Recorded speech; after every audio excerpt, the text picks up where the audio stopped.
महानायक अमिताभ बच्चन 81 साल के हैं और इस उम्र में उन्होंने एंजियोप्लास्टी सर्जरी कराई है।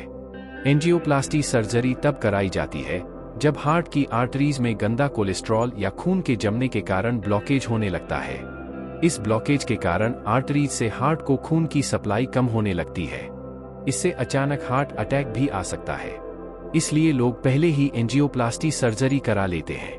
अमिताभ बच्चन ने भी एहतियातन एंजियोप्लास्टी सर्जरी कराई होगी क्योंकि उन्हें हार्ट अटैक नहीं आया है। अब आपके मन में यह सवाल आ रहा होगा कि यह एंजियोप्लास्टी है क्या और इसमें क्या किया जाता है। इसके अलावा क्या इतनी उम्र में किसी की एंजियोप्लास्टी सफल हो सकती है? इन सारे सवालों का जवाब इस वीडियो में पता चलेगा। क्या इतनी उम्र में एंजियोप्लास्टी हो सकती है?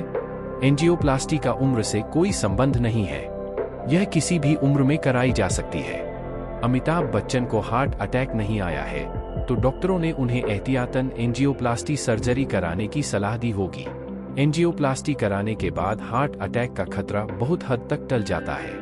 अब सवाल यह है कि किन स्थितियों में एंजियोप्लास्टी सर्जरी की जरूरत पड़ती है। अगर मरीज को चलने पर दर्द हो, बैठे बैठे दर्द होता है यानी एंजाइना हो रहा है तो एंजियोग्राफी कराई जाती है। एंजियोग्राफी में अगर कुछ दिक्कत नजर आती है तो फिर और टेस्ट कराए जाते हैं। अगर टेस्ट में आर्टरीज में ब्लॉकेज 70% से अधिक है तो एंजियोप्लास्टी सर्जरी कराई जाती है।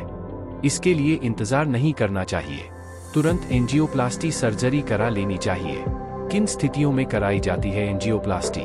अगर मरीज को लगातार सांस फूलने की समस्या हो, छाती में दर्द हो रहा हो, किसी काम को करने पर जल्दी थक जा रहा हो, जितना पहले चल पाते थे उतना नहीं चल पाते हो, उठते बैठते छाती में दर्द हो रहा हो, तो इन स्थितियों में doctor echo test, stress echo test, TMT, angiography test आदि के माध्यम से यह पता लगाते हैं कि आर्टरीज में कितने प्रतिशत तक ब्लॉकेज है।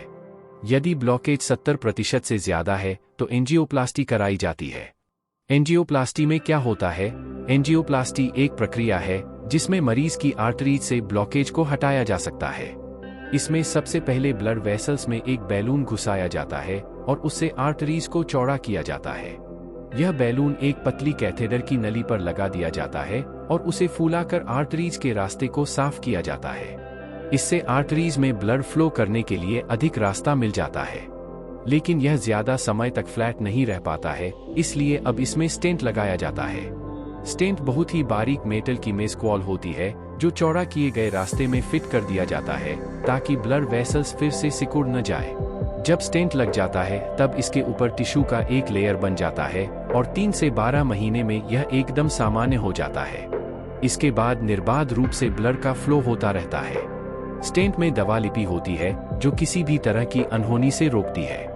एंजियोप्लास्टी के बाद क्या सब कुछ सही रहता है? एंजियोप्लास्टी के बाद सिर्फ 5% लोगों में ही ब्लॉकेज की आशंका होती है।